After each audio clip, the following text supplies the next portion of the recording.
बिस्मिल्लाहिर्रहमानिर्रहीम। इज़ा जाअ नस्रुल्लाहि वल फ़त्ह सदक़ल्लाहुल अज़ीम।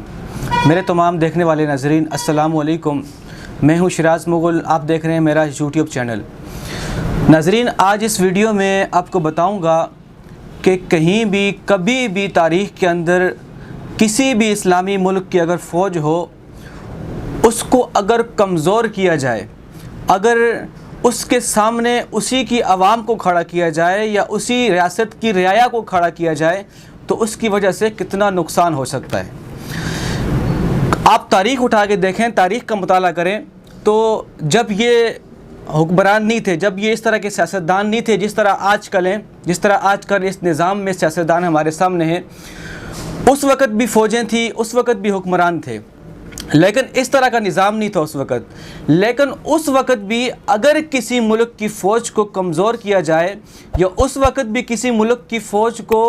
आवाम के सामने जब भी किसी ने खड़ा किया, चाहे वो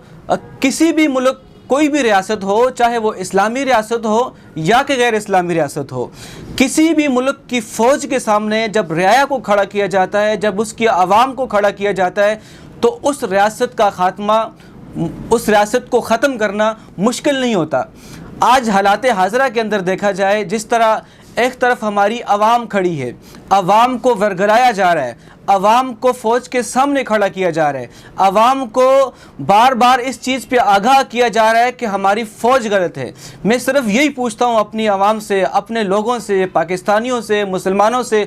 कि क्या तारीख़ उठाकर देखें, जब भी कभी किसी फ़ौज के सामने, किसी इस्लामी फ़ौज के सामने या कोई दूसरा मज़हब भी हो, उसकी फ़ौज के सामने जब भी आवाम को खड़ा किया जाए, चाहे बादशाह ही क्यों न हो, चाहे किसी मुल्क के अंदर सदारती निज़ाम ही क्यों न हो, चाहे किसी मुल्क के अंदर जमहूरी निज़ाम ही क्यों न हो, जब भी फ़ौज के सामने रियाया को खड़ा किया गया तो रियासत ख़त्म है। आज जानबूझकर सियासतदान, हुक्मरान, हालांकि है तो वो मुसलमान हैं, हमारे भाई हैं, लेकिन वो जानबूझकर लोगों को वरगला रहे हैं, लोगों को उकसा रहे हैं। उसके पीछे दुनिया की ताकतें, आलमी ताकतें उसमें मुलव्वस हैं। वो चाहते ही हैं कि इस इस्लामी रियासत को, इस पाकिस्तान को, जो इस वक्त दुनिया की नज़र में है, बेशक यहाँ पर उस तरह के कानून नहीं है, इस्लामी कानून नहीं है, लेकिन है तो हमारी इस्लामी रियासत है। बेशक हमारी रियासत ला इलाहा इल्लल्लाह के नाम पे बनी। इसको ख़राब करने वाले, इसके कानून को कमज़ोर करने वाले यही सियासतदान हैं जो आज फ़ौज के सामने खड़ा करने का आपको, फ़ौज के सामने खड़ा करने के लिए आपको बार बार आगाह कर रहे हैं। तो ये आप ज़हन में रखें, अगर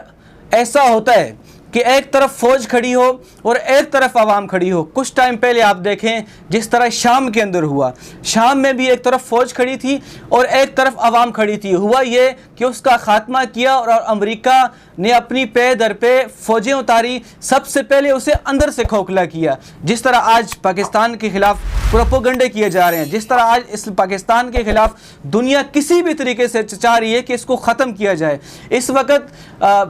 50 से 52 ममालिक की कोशिश, हर मुमकिन कोशिश ये होती है इस रियासत को ख़त्म किया जाए। इसकी असल वजह यह है कि दुनिया के अंदर जो भी इस्लामी रियासतें हैं, अगर फ़लस्तीन को देखो तो वहाँ का बच्चा अगर आवाज़ लगाता है तो वो पाकिस्तान का नाम लेता है। अगर कश्मीर को देखो, कश्मीर के अंदर अगर बच्चा आवाज़ लगाता है तो वो पाकिस्तान का नाम लेता है। इसकी वजह यह है कि हमारी रियासत इस वक्त दुनिया की नज़र में है, इसको किसी भी तरीके से कोशिश कर रहे हैं कमज़ोर किया जाए। अब कुछ टाइम पहले जब भी पाकिस्तान के ख़िलाफ़ लोगों ने जंगें लड़ी, आप 65 की जंग उठाएँ, 71 की जंग उठाएँ, उसके बाद जो छोटी मोटी झड़पें हुई, उसमें कभी ऐसा हुआ कि सियासतदान जाके वहां खड़ा हो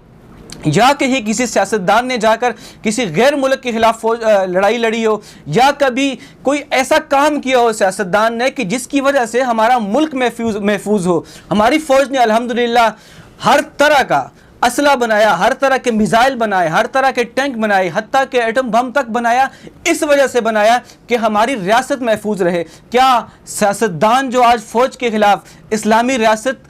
में फ़ौज के ख़िलाफ़ जो सियासतदान प्रोपोगंडे कर रहे हैं, जो फ़ौज के ख़िलाफ़ उकसा रहे हैं, अगर ये फ़ौज कमज़ोर होती है तो आप अभी से ये नक्शा तैयार कर लें। जो शाम में हुआ, जो शाम की में बच्ची के साथ जो जुल्म हुआ वो पाकिस्तान में भी होगा। जो इराक में हुआ बच्ची के साथ जुल्म, बच्चों के साथ जुल्म हुआ, जो नौजवानों को खड़ा करके उनके सीनों पे गोलियां मारी, वो पाकिस्तान में भी होगा। कश्मीर के अंदर आज देखें जाकर जिस तरह कश्मीर की बच्चियों पे जुल्म है, कितनी ही बच्चियों ने अपने आप को उन्होंने खुदकशी की क्योंकि फौजियों ने वहां उन पर जुल्म किया, उनको सपोर्ट नहीं थी, उनको किसी फौज की सपोर्ट नहीं थी। आज हमारी फौज अगर है, हम रात को अगर 12-12 घंटे सोते हैं, 18-18 घंटे आराम से सोते हैं, उसकी सिर्फ वजह यही है कि हमारी फौज हमारी मुहाफ़िज़ है। हमारी फौज रातों को जागती है, हमारी फौज बॉर्डरों पे जाके पहरा देती है, सिर्फ इसलिए देती है कि हमारा सियासतदान भी सुकून से सोए, हमारा सियासतदान भी सुकून से सोए, हमारी मुल्क रियासत के अंदर रहने वाली रियाया भी सुकून से सोए। और ये सारी अगर पाकिस्तान की हिफाजत कर रहा है या तो अल्लाह कर रहा है या उसके रसूल की नज़र है, या उसके बाद हमारी फ़ौज इस वक्त पाकिस्तान को हर तरीके से उसकी हिफाजत कर रही है। तो दोस्तों, वीडियो बनाने का मकसद सिर्फ यही है कि इस वीडियो को ज़्यादा से ज़्यादा शेयर करो ताकि जो लोग, हालांकि सियासतदान भी मुसलमान हैं, हमारे भाई हैं, शायद कि वो गलती पर हैं, शायद एक बात पे किसी के जहन में अगर बैठ जाए तो वो 10 लोगों तक ये बात पहुंचाए और इसकी वजह से भी बहुत सारे लोगों का जहन चेंज हो सकता है। आप ज़रूर वीडियो शेयर करें और आने वाले हर जो पैगाम है उसको दूसरे मुसलमानों तक ज़रूर पहुँचाएँ।